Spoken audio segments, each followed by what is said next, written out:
Bonjour, bienvenue dans Nova. Aujourd'hui, je vais vous présenter la notion d'échelle appliquée à des symboles, par exemple des symboles électriques.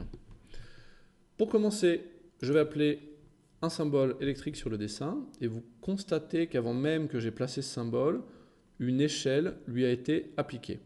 Ça va être l'objet de la deuxième partie de mon tutoriel. En première partie, je vais vous définir l'échelle. Donc, plaçons notre élément, comme ceci par exemple. Ensuite, on va lui appliquer une échelle de 1, qui va être la meilleure manière de voir ensemble à quoi correspond cette échelle. Je vais mesurer le diamètre de mon symbole, 10 mm. Si j'ouvre le symbole à l'aide de mon éditeur de symboles 2D, qui est, petite remarque, une fonctionnalité dont vous n'aurez l'accès que sous condition d'avoir activé le module d'édition de symboles. Je me trouve maintenant dans l'éditeur 2D, je mesure le diamètre de mon cercle, il fait 10 mm. Voilà. Donc si maintenant j'applique une échelle de 50 à mon symbole, et que je mesure le résultat, le diamètre est maintenant de 500 mm, c'est-à-dire 10 mm fois 50. Alors c'est pas un hasard si Trimble a défini les représentations symboliques 2D des luminaires plafonnés circulaires et muraux circulaires de cette manière-là. En fait, c'est un moyen de contournement, entre guillemets, pour appliquer à un symbole une échelle réelle. Donc si je veux que ma représentation graphique fasse, entre guillemets, 50 cm de diamètre, je saisis 50. Voilà. Alors, comment on va pouvoir exploiter ou optimiser l'exploitation des échelles dans le cadre d'un dessin réel? Eh bien d'abord, je vais commencer par une constatation. Le cadre que vous avez à l'écran, c'est un format A3 appliqué à un dessin au format 1/50e. On va vérifier ensemble. Format A3 dans un contexte d'échelle 1/50e. Le résultat, on s'imagine, bien, va être visuellement acceptable, c'est-à-dire qu'on va plus ou moins visualiser les deux symboles. Par contre, si je passe maintenant au format, disons, 1/100e, eh bien, mes symboles vont commencer à être petits. C'est-à-dire qu'en réalité, l'échelle qu'on va souhaiter appliquer à un résultat papier va dépendre de l'échelle de dessin. Donc, Trimble vous propose de contrôler par défaut les échelles de symboles de telle manière à ce que vous n'ayez pas à modifier manuellement à chaque fois les échelles de ces symboles. La fonctionnalité en question se trouve ici. J'effectue un clic droit sur une zone vide de dessin, facteur de mise à l'échelle.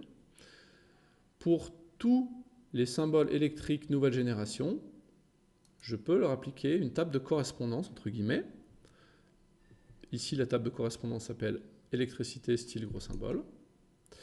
Et je vais aller regarder ce qu'il y a dedans en double-cliquant sur la ligne suivante.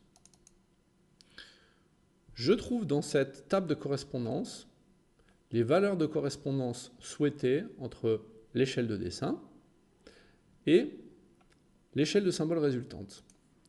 Par exemple, je souhaiterais appliquer au dessin à l'échelle 1/200e une échelle, disons, de 100.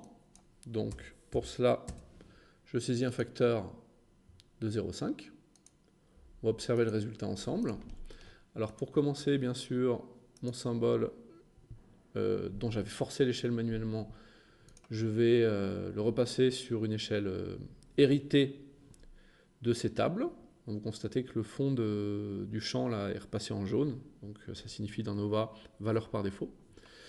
Et maintenant, je vais modifier mon format de dessin. Et vous constaterez que vos symboles sont désormais à l'échelle 100. Par exemple, que mon luminaire a maintenant un diamètre de 1 mètre. Donc, cette technique elle est très intéressante pour tout ce qui est symbole, type prise, interrupteur. Je vais revenir sur la notion de luminaire, taille comme réel dans un instant. Mais pour résumer, vous pouvez prendre un nouveau dessin, définir vos facteurs de mise à l'échelle comme vous le voulez, soit en modifiant la table par défaut Nova, soit en créant votre propre table et en lui affectant, plus en affectant pardon, au symbole électrique votre table. Et une fois que vous avez fait ça, vous utilisez ce dessin comme gabarit. Voilà. Alors, pour finir, je vais revenir sur la notion de symbole pour laquelle vous souhaitez une taille comme réelle. La problématique qu'on a ici, c'est que l'adaptation d'échelle, c'est très bien, par exemple, pour mon interrupteur. Or, pour mon luminaire, je souhaiterais toujours avoir une taille comme réelle de 50, c'est-à-dire ceci. Alors, soit vous avez une adaptation dynamique de tous vos symboles d'électricité, soit vous n'en avez pas. Pour pouvoir forcer, entre guillemets, ou maintenir une valeur d'échelle, quel que soit le format de dessin, pour une catégorie d'objets, par exemple les luminaires plafonnés circulaires, eh bien la solution consiste à forcer l'échelle, je viens de le faire ici, et ensuite à insérer votre élément dans une bibliothèque personnelle. Voilà, je le trouve ici. Et à chaque fois que vous placerez votre objet, il arrivera à échelle forcée fixe. Voilà. C'est tout pour aujourd'hui. À bientôt.